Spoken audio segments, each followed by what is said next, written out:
Bismillahirrahmanirrahim. Assalamualaikum warahmatullahi wabarakatuh.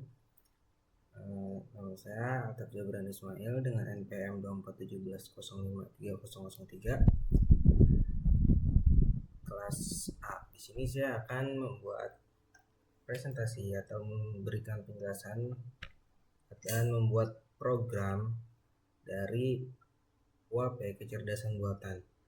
Nah, di sini peraturan UAP-nya, mahasiswa mengerjakan soal sesuai dengan NPM masing-masing. Nah, karena NPM saya berakhiran dengan 1, maka masuk ke tema 1. Nah, di sini tema satunya yaitu diagnosa tingkat burnout mahasiswa saat menyusun skripsi. Dengan kriteria variabel harus unik dan tidak boleh ada kemiripan antar mahasiswa dalam satu tema. Lalu sistem dibuat harus menggunakan fuzzy logic dan sistem pakar. 5. Sistem wajib memiliki input manual dari user. 6. Tambahkan visualisasi fungsi keanggotaan fuzzy untuk setiap variabel input dan output. 7. Mengerjakan dilakukan menggunakan Google Colab. Nah, di sini saya sudah membuatkan Google Colab-nya. Nah, di sini deskripsi sistem saya.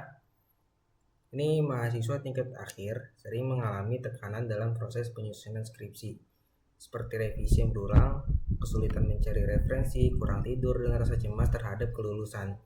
Namun kondisi burnout seringkali sulit diukur secara pasti.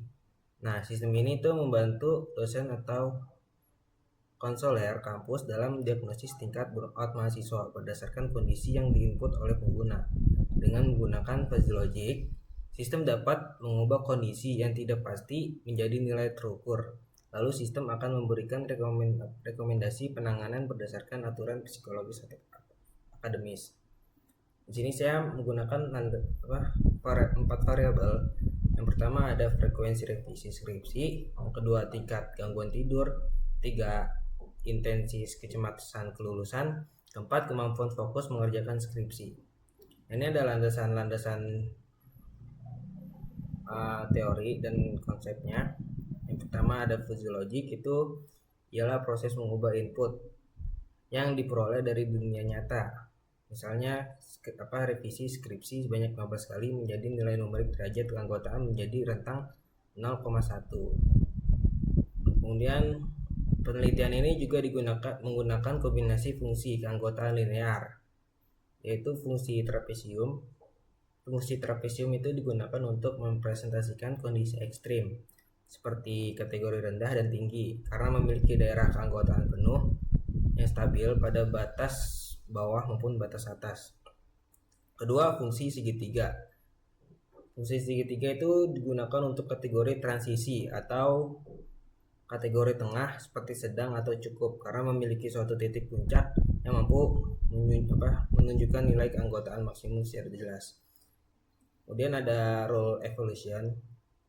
Itu setelah pemrosesan fuzifikasi selesai, sistem akan mengevaluasi aturan-aturan yang telah dibentuk dalam pernyataan if then. Nah, contohnya if then, deadline tinggi anggota, motivasi rendah, dan burnout berat. Nah, karena variabel dihubungkan menjadi operator n, maka digunakan operasi fuzzy interaction. Nah, maka nilai aturan diperoleh dari nilai minimum derajat keanggotaan seperti variabel yang terlibat.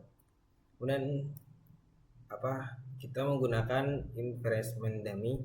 Metode ini digunakan dalam penelitian adalah metode Mandami atau sering disebut dengan max min. Pada tahap ini, setiap aturan yang aktif akan menghasilkan keluaran fuzzy berdasarkan nilai aktivasi yang diperoleh dari proses evaluasi aturan. Setelah seluruhan dievaluasi, hasil dari masing-masing digabungkan menjadi agregisasi menggunakan operator maksimum. Nah, hasil dari agregisasi ini membentuk satu daerah fuzzy baru yang mempresentasikan keseluruhan keputusan sistem sebelum dilakukan defusifikasi. Nah, diversifikasi itu merupakan proses mengubah hasil keluaran fuzzy menjadi nilai tegas dan yang dapat digunakan sebagai hasil akhir diagnosis tingkat burnout.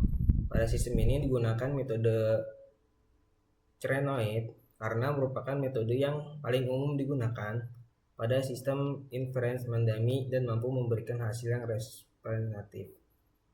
Nah, kita langsung aja. Yang pertama gitu, kita menginstal, lalu kita mengimport. Nah, di sini kita menginstal Stacky Fuzzy. Nah, ini kita hanya perlu menginstal satu kali di Colab. Kemudian lalu kita import nami dan lain sebagainya. Lalu di sini ada buat konfigurasi tampilan grafik. Saya menggunakan grafik gelap. Nah, lalu di sini untuk mendefinisikan dan mendefinisi universe dan fungsi dari keanggotaan. Nah, kita lanjut. Ini visualisasi fungsi keanggotaan. Nah, di sini tuh, nah, di sini saya karena menggunakan tema gelap, jadi di sininya gelap. Nah, ini fungsi keanggotaan BSD System, Brownout, Skripsi, Diagnosis.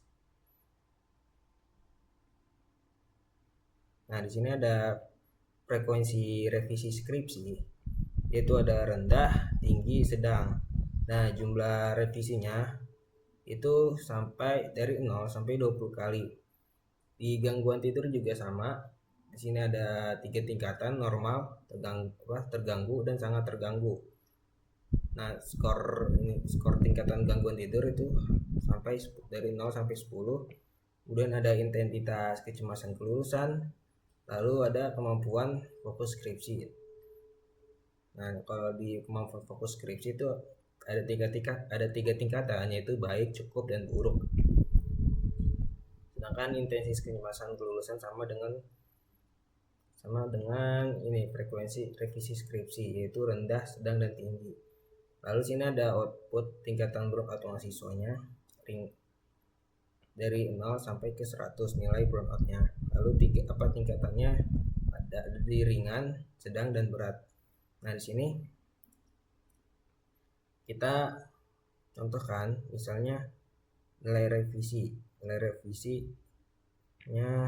4. Nanti di sini akan berubah.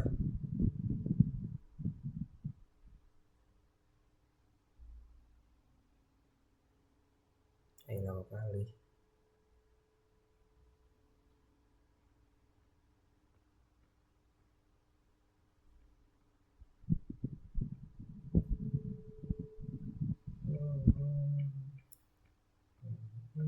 Oke, lanjut aja. Mungkin nanti pas ini kita akan lanjutin. Ini ada mesin inferensi fuzzy Mandami. Nah, kan karena kita menggunakan fuzzy Mandami, sini tuh ada tingkatan rendah, sedang, tinggi. Terus ada normal, terganggu, dan sangat. Terus ada rendah, sedang, tinggi juga, baik, cukup, buruk. Nah, lalu saya juga menggunakan sistem pakar berbasis aturan.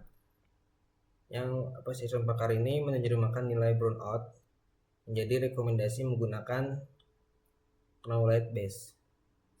Nah, di sini ringan, deskripsi, kelemahan akademik ringan, wajar terjadi saat skripsi, namun perlu diperhatikan. Nah, rekomendasinya yaitu membuat jadwal pengerjaan skripsi yang terstruktur dan realita target harian. Pertahankan pola tidur 7-8 jam per malam. Hindari begadang berlebih. Sisipkan aktivitas fisik dengan 15-30 menit sehari untuk melepaskan ketegangan. Catat pencapaian kecil setiap hari dalam jurnal proses. Lalu sini sedang, dengan deskripsi burnout sedang, stres akademik berdampak signifikan. Rekomendasinya kita menjadwalkan konsultasi rutin 2 minggu sekali dengan dosen pembimbing, mengurangi beban aktivitas non akademik secara sementara, kemudian latih teknis relaksasi pernapasan 7-10 sampai 8, meditasi 10 menit pagi hari. Lalu bergabung kelompok belajar sama mahasiswa skripsi dan ceritakan kondisi Anda pada orang terdekat. Jangan pikul beban sendirian. Kemudian ada berat. Burnout berat memerlukan penanganan segera dari profesional. Dengan rekomendasi konsultasi ke psikolog atau konselor kampus. Kemudian istirahat terstruktur sampai 3-7 hari dari skripsi dengan izin pembimbing. Kemudian pertimbangkan cuti akademik jika burnout mengganggu fungsi sehari-hari. Kemudian minta pendamping akademik intensif dari dosen PA. Nah, lalu fungsi tampilan laporan. Nah, di sini itu kita memasukkan nilai input, spesifikasi juga evaluasi 15 rules. Nah, lalu di sini kita menjalankan file dengan manual. Misalnya di sini frekuensi revisi skripsi 20 kali. Rating dari 0 sampai 20 kali. Misalnya revisinya sudah 17 kali. Tingkat gangguan tidurnya itu udah parah, mendekati 10. Jadi kita kasih 9. Lalu intensitas kecemasan sama 9 juga.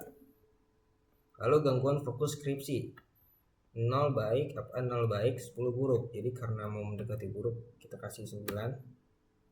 Nah, lalu di sini akan tampilan gangguan tidur 9/10, intensitas kecemasan 9/10, gangguan fokus 9/10. Spesifikasinya revisi rendah, sedang, tinggi itu 1000. Kemudian tidur itu sangat terganggu, kecemasan sangat tinggi, dan fokus itu cukup buruk. Nah, evaluasinya di sini. Dan ini ada spesifikasi nilai burnout-nya 84, sekian dari 100%. Skala visualnya ada di 84,5%. Lalu kategori burnout-nya sangat berat, prioritasnya penanganan profesional dan pemulihan harus segera dilakukan pemulihan. Nah, deskripsinya di sini burnout berat dan memerlukan penanganan segera dari profesional. Rekomendasinya itu konsultasi ke psikolog atau konselor kampus. Nah, sesuai atas ini, yang tadi di sini mungkin jadi masuknya ke sini ke yang berat.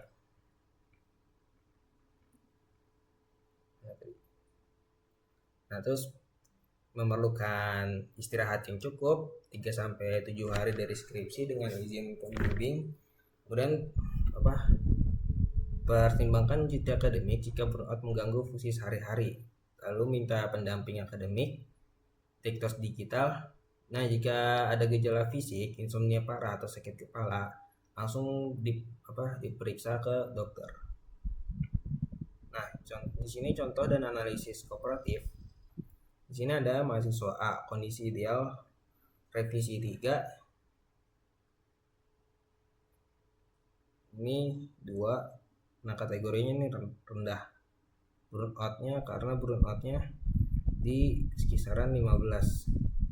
Kemudian ada mahasiswa B dengan burnoutnya 50. Itu dikategorikan sedang. Dan cek burnout sedang sama seperti yang B. Kemudian mahasiswa B burnout sedang berat itu di 84, sekian. Nah, di sini ada batas ringan sampai sedang itu di 40, dan batas sedang dan berat itu di 70. Nah, ini batas ringan sampai sedang. Nah, kesimpulannya itu BST System merupakan sistem pakar diagnosis burnout mahasiswa skripsi berbasis Fuzzy Mandami yang memanfaatkan 4 indikator utama, yaitu revisi skripsi, gangguan tidur, kecemasan kelulusan, dan kemampuan fokus Untuk menentukan tingkat burnout mahasiswa dan memberikan rekomendasi penanganan secara otomatis, proyek ini menggabungkan konsep artifikasi intelijen, expert system, dan fuzzy logic dalam sebuah studi kasus kesehatan mental mahasiswa. Lalu ringkasan proyek ini berjudul BSD System Burnout Skripsi Diagnosis System. Proyek ini merupakan sistem pakar fuzzy logic mendami yang digunakan untuk mendiagnosis tingkat burnout pada mahasiswa yang sedang mengerjakan skripsi. Sistem menerima beberapa kondisi mahasiswa sebagai input, kemudian melakukan proses fuzzy untuk menghasilkan tingkat burnout dan rekomendasi penanganan. Konsep sistem pakar digunakan karena sistem berusaha meniru cara seorang, misalnya psikolog atau konselor akademik, dalam menganalisis gejala burnout berdasarkan beberapa indikator yang diamat. Nah, mungkin ini saja dari saya. Nah, ini tadi karena udah jalan, jadi kita coba kan tadi berubah jadi 4 tadi.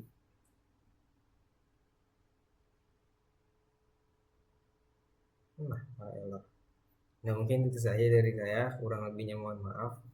Assalamualaikum warahmatullahi wabarakatuh.